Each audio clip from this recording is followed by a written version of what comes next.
Hello everyone, this is Shriyam Srivastav and today I am going to teach you all a topic from Chemical Control and Coordination chapter which is endocrine system. Endocrine system. Last lecture में मैंने endocrine system क्या होता है, इसकी functions क्या क्या होते हैं, ये कहाँ कहाँ प्रेजेंट होता है, ये क्यों इसकी हमें नीड क्यों पड़ी जब हमारे पास न्यूरल सिस्टम पहले से मौजूद था। तो एंडोक्राइन सिस्टम क्या होता है, इसके अंतर्गत जो ग्लैंड्स आती हैं, कौन कौन सी ग्लैंड्स होती है, इसका क्लासिफिकेशन क्या है कि ये कहाँ कहाँ organised endocrine gland, non organised endocrine gland मैंने आपको बताया था, इसकी लोकेशन कहाँ कहाँ है, हमारी बॉडी में कौन कौन सी ऑर्गेनाइज्ड ग्लैंड कहाँ कहाँ पाई जाती हैं। और इसके बारे में मैंने आपको पूरा डिटेल लेक्चर 1 में पूरा इसका डिटेल वर्जन मैंने आपको पूरा पढ़ाया था। अब इस लेक्चर में आज मैं आपको बताने वाली हूँ कि एंडोक्राइन ग्लैंड्स के जो सीक्रेशंस होते हैं, जिनका नाम हमने हार्मोन्स रखा था, हार्मोन्स क्या होते हैं, उनका फंक्शन क्या होता है, वो क्या उनका केमिकल नेचर क्या होता है, फिजिकल एंड केमिकल प्रॉपर्टीज क्या होती हैं, वो सब मैं आज आपको इस लेक्चर में बताने वाली हूँ। आइए शुरू करते हैं। तो सबसे पहले आता है कि हार्मोन्स। मैंने आपको लास्ट लेक्चर में बताया था कि जो हार्मोन्स होते हैं, हार्मोन्स हमारे हार्मोन्स कौन सीक्रेट करता है, हार्मोन्स हार्मोन्स सीक्रेट किए जाते हैं एंडोक्राइन ग्लैंड से। किससे सीक्रेट किए जाते हैं? Endocrine gland. एंडोक्राइन ग्लैंड हमारे हार्मोन्स को सीक्रेट करती है। और हार्मोन शब्द हॉर्माइन से मिलकर बना है, हॉर्माइन शब्द से मिलकर बना है, जो ग्रीक वर्ड है और इसका अर्थ होता है टू एक्साइट, एक्साइट करना या एक्साइटमेंट। क्योंकि हार्मोन्स का जनरली फंक्शन एक्साइटमेंट होता है, इसलिए ये एक ग्रीक वर्ड हॉर्माइन से मिलकर बना हुआ है। हॉर्माइन हार्मोन शब्द इसको टर्म कराता है। The term was coined by a scientist which name was Starling. Starling एक साइंटिस्ट थे, उन्होंने इस टर्म को कॉइन किया था। अब हार्मोन्स की डिटेल स्टडी करने से पहले मैं आपको बताना चाहूंगी कि हार्मोन्स को ए के ए ऑल्सो नोन एज, इनको हम प्राइमरी मैसेंजर्स प्राइमरी मैसेंजर्स भी कहते हैं। और इनको क्योंकि इनका नेचर केमिकल होता है, इसलिए हम इनको मैसेंजर्स केमिकल मैसेंजर्स भी कहते हैं। हार्मोन्स के बारे में आपको ये ब्रीफ इंट्रोडक्शन समझ में आया। अब एनसीईआरटी में जो हार्मोन्स की डेफिनेशन है, उसमें कुछ मेन वर्ड्स आते हैं। पहले मैं आपको वो डेफिनेशन बताती हूँ कि क्या होती है। Hormone are non-nutrient chemicals which act as intercellular messenger and are produced in trace amount. अब इसे ब्रेक डाउन करते हैं तो इसमें क्या लिखा है? पहला वर्ड लिखा है hormones are non-nutrient chemicals। ये क्या है? non-nutrient chemicals। non-nutrient chemicals का मतलब क्या हुआ? ये ऐसे केमिकल्स हैं जिनसे हमारी बॉडी को कोई न्यूट्रिशन नहीं मिलता है। ऐसा नहीं है कि अगर हम हॉर्मोन्स खा लेंगे तो हमारी बॉडी को उससे न्यूट्रिशन मिलेगा, कोई न्यूट्रिशन हमारी बॉडी को इससे नहीं मिलता है। इसलिए कैसे केमिकल्स है? ये नॉन न्यूट्रिएंट केमिकल्स है। ये क्या काम करते हैं? विच एक्ट एज, ये एक्ट करते हैं इंटरसेलुलर मैसेंजर की तरह। क्या एक्ट करते हैं? ये इंटरसेलुलर मैसेंजर की तरह ये एक्ट करते हैं। इंटरसेलुलर मैसेंजर की तरह दो सेल के बीच में मैसेज पहुंचाने के लिए। इंटर इसको तोड़ते हैं, इंटर मतलब दो, बीच में, सेलुलर मतलब दो सेल्स के बीच में, मैसेंजर मतलब अपना संदेश पहुंचाने के लिए, स्टिमुलस पहुंचाने के लिए या रिस्पांस पहुंचाने के लिए जो वर्क करता है वो है हार्मोन्स। तो दो सेल्स के बीच में इंटरसेलुलर मैसेंजर का काम करेगा हार्मोन्स। और are produced in trace amount. ये कैसे कैसे प्रोड्यूस किए जाते हैं? ट्रेस अमाउंट मतलब जितनी जरूरत है उतने ही अमाउंट में ये प्रोड्यूस किए जाते हैं। अब आगे बात करते हैं केमिकल नेचर ऑफ हार्मोन्स, कि हार्मोन्स का केमिकल नेचर क्या होता है। हार्मोन्स का केमिकल नेचर, एक सेकंड मैं पेन ले लेती हूँ। This is chemical nature of chemical nature. Hormones कौन कौन से केमिकल नेचर को शो करते हैं? सबसे पहले जो हार्मोन्स होते हैं वो कैसे उनका कंपोजिशन देखेंगे तो एक टाइप के हार्मोन्स आते हैं जो प्रोटीन से मिलकर बने होते हैं, तो हम उन्हें बोलेंगे वो क्या है? प्रोटीनेशियस। प्रोटीनेशियस नेशियस, वो क्या है? प्रोटीनेशियस है। एंड सेकेंड टाइप के आते हैं जो स्टेरॉइड से मिलकर बने होंगे। कैसे, किससे मिलकर बने होंगे? स्टेरॉइड से मिलकर बने होंगे। स्टेरॉइड से मिलकर बने होंगे। प्रोटीनेशियस के अंतर्गत भी हमारे पास बहुत सारे पार्ट्स आते हैं, जैसे कि सबसे पहला पार्ट आता है amino acid derivative. Amino acid derivative. अब आपको ये टर्म तो समझ में आ रही है ना, जो मैं वर्ड यूज कर रही हूँ, एक बार मैं आपको एक्सप्लेन कर देती हूँ पूरा। टिव्स। अब पहला वर्ड आया प्रोटीनेशियस स्ट्रक्चर। प्रोटीनेशियस मतलब जो प्रोटीन के बने हुए हों। स्टेरॉइड्स, स्टेरॉइड्स किसका पार्ट होते हैं? स्टेरॉइड्स पार्ट होते हैं जैसे हम इसमें आगे पढ़ेंगे mineralocorticoids, glucocorticoids, testosterone, oestrogen, progesterone, ये सब हमारे स्टेरॉइड्स के पार्ट्स हैं। प्रोटीनेशियस में अगर हम आगे देखेंगे कि तो अमाइनो एसिड डेरिवेटिव, हम सब जानते हैं कि जब बहुत सारे अमाइनो एसिड की चेन्स साथ में लगती हैं तब एक प्रोटीन का मॉलिक्यूल बनता है। तो प्रोटीनेशियस जब अमाइनो एसिड डेरिवेटिव्स के मतलब कि जो हार्मोन्स होंगे वो हमारे अमाइनो एसिड के बने हुए हार्मोन्स होंगे। एक ये हो सकता है। दूसरा हो सकता है कि ये शॉर्ट पेप्टाइड से मिलकर बने हो। कैसे हो? शॉर्ट पेप्टाइड्स से मिलकर बने हो। शॉर्ट पेप्टाइड से मिलकर बने हो। तीसरा क्या हो सकता है कि ये लॉन्ग पेप्टाइड्स हो। लॉन्ग पेप्टाइड्स हो। इनके एग्जाम्पल्स अब आपको याद करने हैं कि किसके अंतर्गत कौन सा एग्जाम्पल आता है। स्टेरॉइड्स के अंतर्गत कौन कौन से आते हैं और वो कौन सी ग्लैंड सिक्रीट करती है। तो मैं इसकी आपको एक बार टेबल बना के दिखा देती हूँ। इसको थोड़ा नीचे लेते हैं। तो ये हमारे पास आया। पहला हम हेडिंग पढ़ेंगे amino acid derivatives. The first heading we read is amino acid derivatives. Amino acid derivatives. Amino acid derivatives के अंतर्गत जो सबसे पहला हार्मोन आता है वो है thyroxine. The name of the hormone is thyroxine. इसको हम आइडोथायरोनिन भी बोलते हैं। इसको हम क्या बोल सकते हैं? आइडोथायरोनिन। इसको हम आइडोथायरोनिन भी बोल सकते हैं। और ये कौन सी ग्लैंड सिक्रीट करती है? ये हमारी थायराइड ग्लैंड सिक्रीट करती है। थायराइड ग्लैंड, ये थायराइड ग्लैंड के द्वारा सिक्रीट किया जाता है। सेकेंड हम पढ़ सकते हैं कि एपिनेफ्रीन। एपिनेफ्रीन, आपको पता होगा एपिनेफ्रीन एंड नॉर एपिनेफ्रीन, आपने वर्ड सुना होगा। नेफ्रीन and norepinephrine. Norepinephrine. Epinephrine और नॉर एपिनेफ्रीन ये एड्रीनल ग्लैंड सिक्रीट करती है। कौन सिक्रीट करती है? एड्रीनल। और एड्रीनल ग्लैंड का भी कौन सा पार्ट इसे सिक्रीट करता है? जब इसको स्ट्रक्चर पढ़ेंगे तो हमें पता चलेगा कि ये इसका मेड्यूला पार्ट जो है वो इसको सिक्रीट करता है। ये हमारे अमाइनो एसिड डेरिवेटिव्स हार्मोन्स है, मतलब ऐसे हार्मोन्स जो अमाइनो एसिड से मिलकर बने हुए हों या उनके डेरिवेटिव से मिलकर बने हुए हों। तो कौन कौन से हार्मोन्स है? पहला तो हमारा थायरॉक्सिन हार्मोन्स जो थायराइड ग्लैंड बनाती है। दूसरा है एपिनेफ्रीन या नॉर एपिनेफ्रीन जो एड्रीनल ग्लैंड बनाती है। और एड्रीनल ग्लैंड का भी कौन सा पार्ट? मेड्यूला बनाता है। अब इसके आगे हम बात करते हैं कि सेकेंड हमने शॉर्ट पेप्टाइड्स की बात करी थी। शॉर्ट पेप्टाइड्स, मैं थोड़ा सा इसको साइड में ले लेती हूँ जिससे आपको बहुत क्लियर दिखे। Short peptides.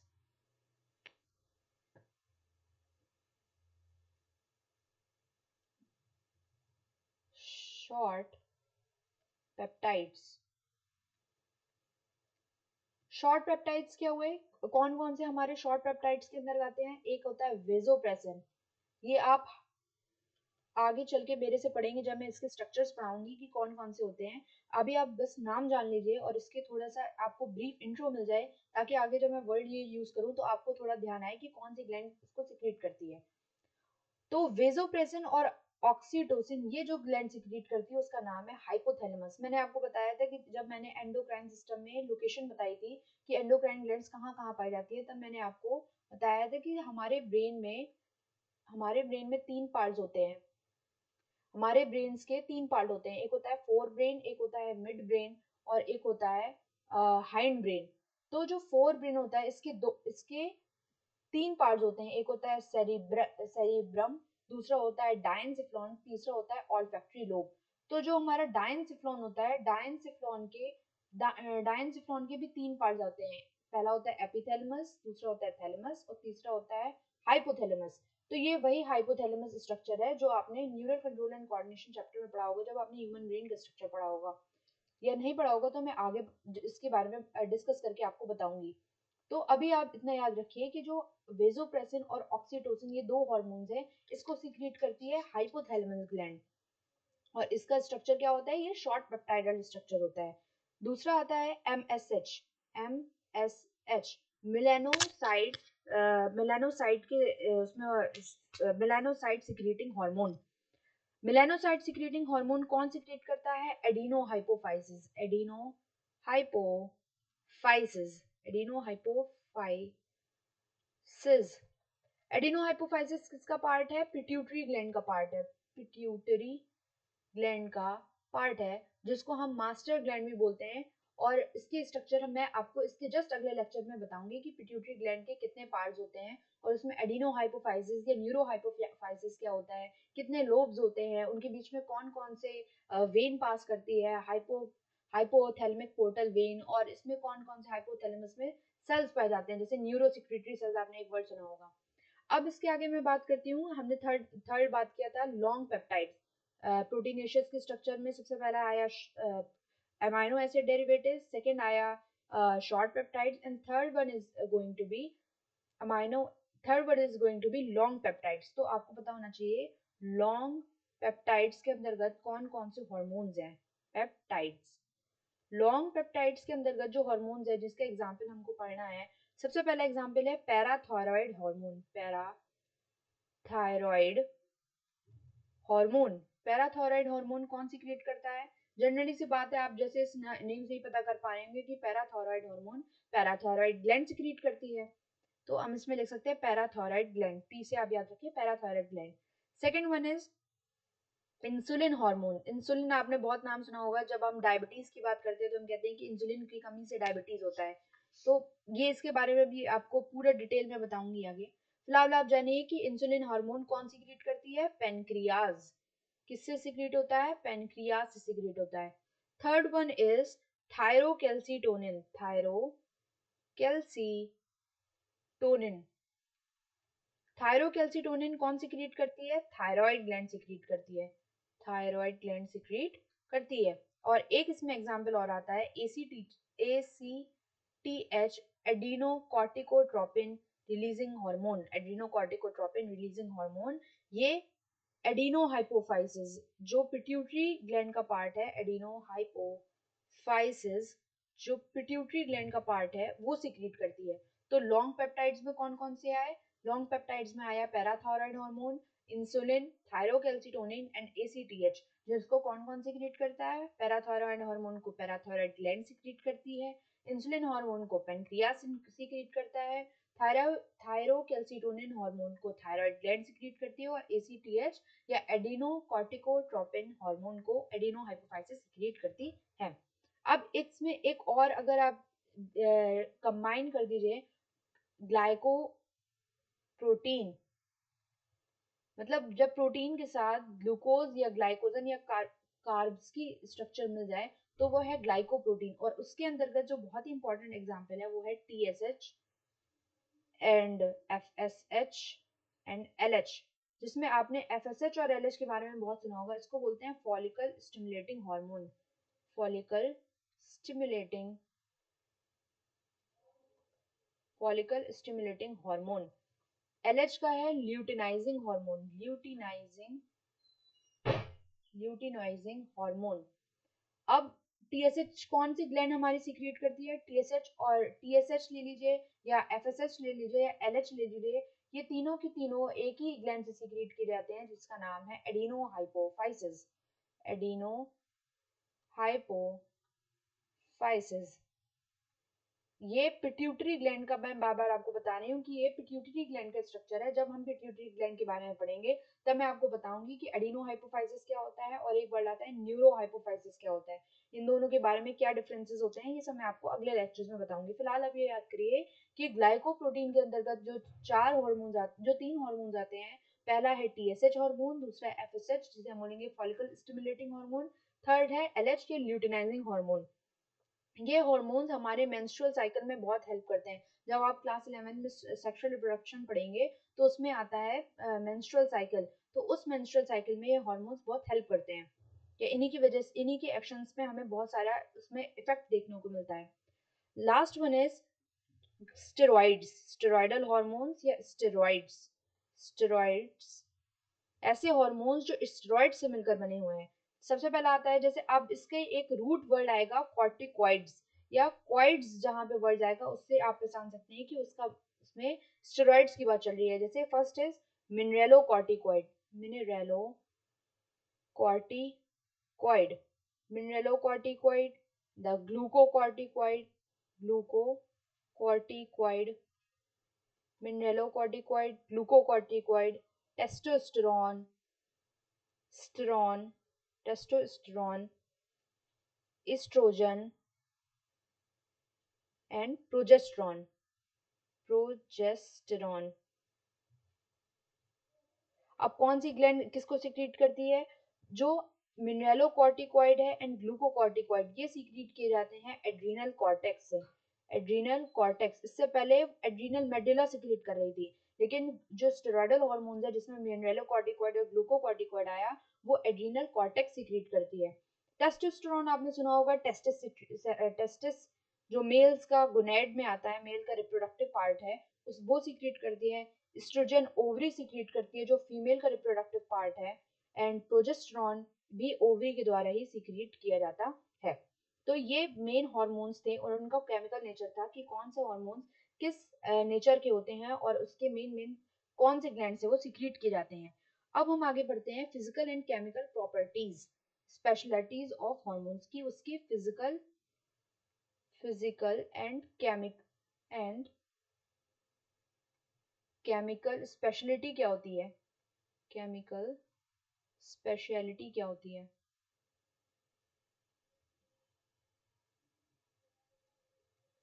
हार्मोन्स की फिजिकल एंड केमिकल स्पेशलिटी क्या होती है?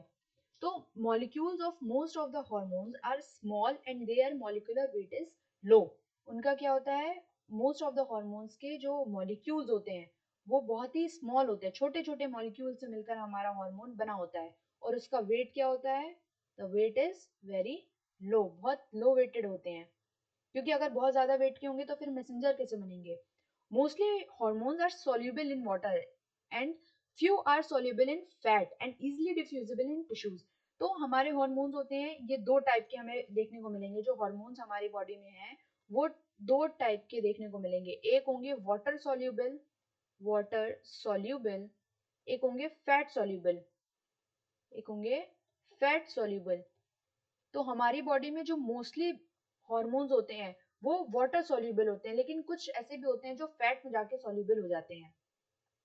Secretion of hormones are always in a very small quantity, बहुत ही स्मॉल क्वांटिटी में ये सीक्रेट किए जाते हैं, क्योंकि हमें इनकी बार बार जरूरत पड़ती रहती है या लॉन्ग टर्म के लिए चाहिए होते हैं, तो ये बहुत ही स्मॉल क्वांटिटी में सीक्रेट किए जाते हैं। और एक इसका रीजन ये भी होता है कि बहुत ही रिएक्टिव सब्सटेंसेस होते हैं, वेरी रिएक्टिव सब्सटेंसेस, इसकी वजह से ये बहुत ही स्मॉल क्वांटिटी में सीक्रेट किए जाते हैं। Hormones are destroyed after use, ऐसा नहीं होता है कि एक बार हॉर्मोन्स को बनाया और उसको बार बार यूज करते रहे। जैसे इंसुलिन, लोगों को बोलते हैं कि इंसुलिन खत्म होता जा रहा है जिसकी वजह से डायबिटीज होती जा रही है, तो इंसुलिन ऐसा तो है नहीं कि एक बार फीटल पोजीशन में एक बार हमारा इंसुलिन बना और उसके बाद वो बनते ही चला गया या उसी इंसुलिन को हम यूज कर रहे हैं, ऐसा नहीं होता है। यूज करने के बाद जो हमारे हॉर्मोन्स हैं उनको खत्म कर दिया जाता है, डिस्ट्रॉय कर दिए जाते हैं, और ये स्टोर्ड नहीं किए जा सकते। जैसे हॉर्मोन्स को हम कभी भी स्टोर्ड नहीं कर सकते बॉडी में कभी हॉर्मोन स्टोर्ड नहीं किए जाएंगे। लेकिन इसका एक एक्सेप्शन निकल के आता है कि हमारी बॉडी में केवल एक हॉर्मोन है जिसे स्टोर किया जाता है, उसका नाम है थायरॉक्सिन। थायरॉक्सिन, बस एक जो हार्मोन है इसको स्टोर किया जाता है, बाकी जितने भी हमारे हॉर्मोन्स हैं वो कभी स्टोर नहीं किए जाते, इसके एक्सेप्शन में आएगा ये। अब इसके आगे मैं बात करती हूँ, आपको बताती हूँ कि जो लिवर और किडनीज हैं ये सेपरेट करते हैं अपने हॉर्मोन्स को फ्रॉम ब्लड। लिवर और किडनी क्या करते हैं, अपने अपने हॉर्मोन्स को ब्लड से सेपरेट कर लेंगे। सपोज करिए ये ब्लड कैपिलरी बह रही है, इस ब्लड में ये नॉर्मल हॉर्मोन्स हैं और इसी ब्लड में ये लीवर और किडनी के हॉर्मोन्स है। तो क्या करेगी लीवर और किडनी, अपने इन हॉर्मोन्स को सीक्रेट कर, अपने हॉर्मोन्स को ये ब्लड से अलग कर लेगी और उसको डिकम्पोज कर देगी, और इसको क्या करेगी, डिकम्पोज करेगी। द जो प्रोडक्ट इसके बाद डिकम्पोजिशन से बनता है वो कहाँ से, वो यूरिन के रास्ते बाहर निकाल दिया जाएगा और वो as a excretory product treat किया जाएगा, एक्सक्रीटरी प्रोडक्ट ट्रीट किया जाएगा और उसको यूरिन के जरिए हम अपनी बॉडी से बाहर निकाल देंगे और इसको बार बार यूटिलाइज नहीं किया जा सकता है।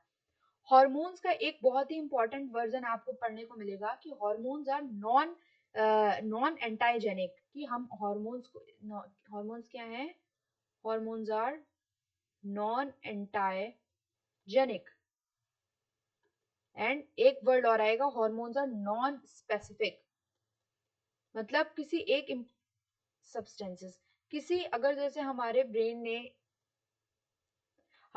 ने कोई हार्मोन अगर ये सीक्रेट किया और उसको ब्लड वेसल में डाल दिया, तो ये ब्लड वेसल्स वो इस हार्मोन्स को पूरी बॉडी के हर एक सेल्स तक लेके जाएगी, लेकिन वो हार्मोन्स उस सेल्स पे जाके सारी सेल्स पे जाके एक्टिव नहीं होगा, क्योंकि वहां पे उसके रिसेप्टर प्रेजेंट नहीं होंगे। जिस सेल पे जाके एक्ट करेगा वहां उसके रिसेप्टर प्रेजेंट होंगे, तभी वो वहां पे जाके एक्ट कर पाएगा। इसलिए क्या है, ये नॉन स्पेसिफिक है, ये एक जाके बहुत ही स्पेसिफिकली एक किसी ऑर्गन के लिए डिजाइन नहीं किए जा सकते हैं।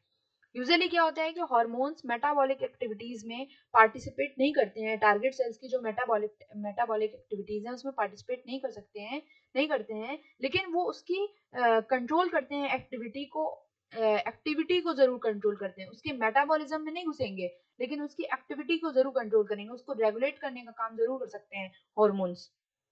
इसके साथ ये हॉर्मोन्स के बारे में मैंने आपको ब्रीफ इंट्रो दिया कि हॉर्मोन्स क्या होते हैं, वो किससे मिलकर बने होते हैं, उनका केमिकल नेचर क्या है, कौन सी ग्लैंड कौन से हॉर्मोन को सीक्रेट करती है। और अब मैं आपको आने वाले लेक्चर्स में हॉर्मोन्स के बाद पिट्यूटरी ग्लैंड पिट्यूटरी ग्लैंड्स क्या होती है, पिट्यूटरी ग्लैंड के बारे में आपको इसकी पूरी इन्फॉर्मेशन दूंगी। आप इन्हीं लेक्चर्स को कंटिन्यू करिए, मैं धीरे धीरे करके आपको पूरा पढ़ाने की कोशिश करूंगी। एंड इस पूरे लेक्चर में अगर आपको कोई टॉपिक समझ में नहीं आया हो, कोई डाउट हो, तो आप कमेंट सेक्शन में जरूर उसको पिन करें, मैं उसका आपको जरूर रिप्लाई दूंगी। And let's continue in the next lecture. Thank you very much.